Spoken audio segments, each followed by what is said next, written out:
अच्छा, RO water का। हाँ जी, जो कि उस तो मैम मैं ये देख रहा हूँ कि मतलब वेरी वास्ट एक्सपीरियंस है, एजुकेशन कुछ और, फिर उसके बाद आप ट्रेनर भी बन गई, फिर आप इंश्योरेंस में भी चली गई, आप बैंक में भी काम कर लिया, एमएससी आपने करी, मतलब साइंस, मतलब ये कैसे हर चीज, मतलब मुझे नहीं लगता कोई चीज बची है। उसके बाद आरओ, उसके बाद आरओ आ गए। दुनिया तो बहुत बड़ी है। आरओ में इसके लिए क्योंकि मैं जहाँ पर रहती हूँ वहाँ का पानी, थोड़ा सा पानी की क्वालिटी पे क्वेश्चन मार्क था। तो आप कहाँ रहते हैं मैम? मैं मुंबई में बोरिवली से नजदीक मीरा रोड में रहती हूँ। ओके। वहाँ पर पानी की क्वालिटी इतनी ज्यादा अच्छी नहीं है जितना क्वालिटी एक स्टैंडर्ड ड्रिंकिंग वाटर का होना चाहिए। जब हमने यहाँ शिफ्ट किया था तो लगा कि ये बहुत अच्छी अपॉर्चुनिटी है अपने लिए, तो हमने एक्सप्लोर किया आरओ वाटर प्यूरिफायर का बिजनेस। मैंने अपनी कंपनी हमने बनाई। ऑफ कोर्स मेरे साथ में मेरे हस्बैंड थे, उन्होंने मुझे बहुत सपोर्ट किया right from the beginning. Company establish करने से लेके रिसर्च करने से लेके एवरीथिंग, अपना ब्रांड हम लोग ने एस्टैब्लिश किया। और आरओ वाटर प्यूरिफायर का मेरा अपना शोरूम था। फिर हमारे गवर्नमेंट में भी हम लोग रजिस्टर्ड है as a company. Industrial commercial सारे आरओ वाटर प्यूरिफायर्स में हम लोग ने काम किया। तो ये मेरा कैंगन के जर्नी का ओपनिंग था कि मैंने पानी के बिजनेस में आई। मेरा अपना शोरूम था मीरा रोड में, और वहां से आपको पता है कि आरओ वाटर प्यूरिफायर के शोरूम कई सारे होते हैं। यस यस यस, 4-5 हो जाते हैं जब एक के साथ में अलग अलग लोग साथ साथ में करते रहते हैं ये बिजनेस। तो मेरे पास में मेरे जो एग्जिस्टिंग अपलाइन है वो आए फॉर हिज टेक्नीशियन रिक्वायरमेंट, कि उनको अपने कैंगन वाटर आयनाइजर्स को फिक्स करने के लिए टेक्नीशियन चाहिए थे। उसके साथ साथ में कुछ एक्सेसरीज चाहिए थी जो उन्होंने मुझे एक्सप्लेन की कि मैडम ऐसे ऐसे मुझे एक्सेसरीज चाहिए, इसका सेट बना के चाहिए और मेरा ये मशीन है। तो ये कब की बात है मैम, किस ईयर की? ये 2017। तो that was for the first time. 2016 जब मेरी कंपनी एस्टैब्लिश हुई थी, मैंने अपना शोरूम चालू किया था और उन्होंने मुझे अप्रोच किया। तो that was for the first time आपने कैंगन का नाम सुना?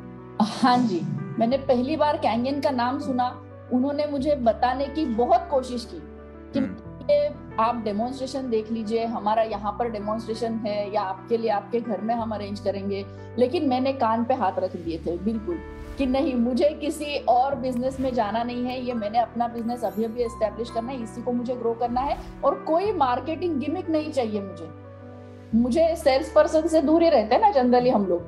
नहीं, बट उन्होंने प्रोडक्ट पहले बताया होगा, तो बिजनेस तो एक सेकेंडरी पार्ट हो गया। फर्स्ट आपसे उन्होंने प्रोडक्ट डिस्कस करा, राइट? तो आप ऑलरेडी एक आरओ के बिजनेस में थे, राइट? और आप चाह रहे थे आरओ का बिजनेस एक्सपेंड करना। तो कैंगन जब उन्होंने बताया तो आपने कुछ लगा कि यार ये तो बिल्कुल डिफरेंट है, कैसे? मतलब मैंने वही आपको बताया, मैंने कान पे हाथ रख दिया। I just gave him a deaf ear. मैंने अटेंशन ही नहीं दिया।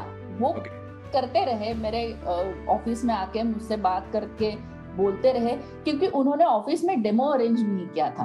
अच्छा, ओके। उन्होंने डेमोन्स्ट्रेशन नहीं अरेंज किया था। उन्होंने सिर्फ अपनी टेक्नीशियन रिक्वायरमेंट और उनको जो एक्सेसरीज का सेट चाहिए होता है हमको कैंगन के साथ में, उसका जो उन्होंने सारा डिटेल्स दिया था। तो मैंने उनको एक प्राइस दी थी। It was a pure business relationship.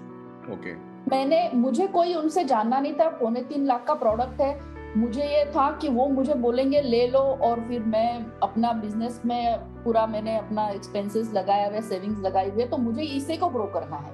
ये तो ध्यान ही नहीं दिया उनकी बातों की तरफ। फिर हर बार लेकिन वो परसिस्टेंटली मुझे उन्होंने फॉलो अप किया और मैंने मेरे टेक्नीशियंस को पूछा, क्योंकि मेरे लिए ये चैलेंज था। जैसे आप जानते हो कि आरओ वाटर प्यूरिफायर का मार्केट कितना किस तरह से बदलते जा रहा है। 12,000 का भी मिलता है, 40,000 का भी मिलता है। 500 रुपए के लिए लोग आपका डील छोड़ के किसी और शॉप से ले लेते हैं, बार्गेनिंग।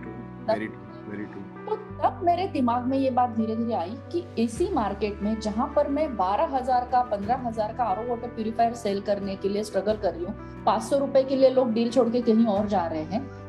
मार्केट में ये शख्स 3.25 लाख की मशीन कैसे दे रहा है? तभी 2,68,000 थी, तभी VAT था, तभी GST आया नहीं था। यस। मैंने मशीन ली है। तो मैं थोड़ा सोचने पे मजबूर हो गई कि ये सेम मार्केट है, मैं भी इसी मार्केट में काम कर रही हूँ, ये भी इसी मार्केट में इतने अच्छी तरह से ये मशीन सेल कर रहे हैं। तब मेरे टेक्नीशियन को मैंने बोला कि पानी लेके आओ, ये मशीन का क्या पानी है, ऐसा क्या डिफरेंस है। तब तक मेरे दिमाग में आरओ वाटर प्यूरिफायर का पानी वाज द बेस्ट वाटर, जी जी, जो हम सबके दिमाग में है शायद, मतलब शायद था बिफोर कैंगन। Yes yes. फिर उन लोग ने जब पानी लेके आना शुरू कर दिया, पानी लाइट लगा मुझे, फिर उनकी डेमो रिक्वेस्ट मैंने एक्सेप्ट कर ली, ना कि अपने घर में, किसी और के घर में। आपका जैसे आपने पानी पिया तो क्या चीज आपको लगी? आपको सिर्फ ये कि पानी हल्का लगा, that was the only reaction? बस यस, इसकी वजह से आपने सोचा पानी का डेमो ले लें एक बार? हाँ, मेरे टेक्नीशियंस भी बोल रहे थे कि मैडम पानी अलग है, अपने वाटर प्यूरिफायर से अलग है। तो अलग क्या है? पानी हल्का लगा मुझे जब पीने के वक्त, और एक दो घूंट में, एक दो बोतल में आपको इनिशियली कोई फर्क समझ में नहीं आता है। Yes yes yes. जब मैंने डेमो देखा तब मैं अपना रिसर्च करके गई थी, क्योंकि मैं रिसर्च बैकग्राउंड से हूँ। तो अल्कलाइन वाटर किस तरह से गलत हो सकता है, उसमें आपके कितने एडवर्स इफेक्ट हो सकते हैं आपके बॉडी पे, बिकॉज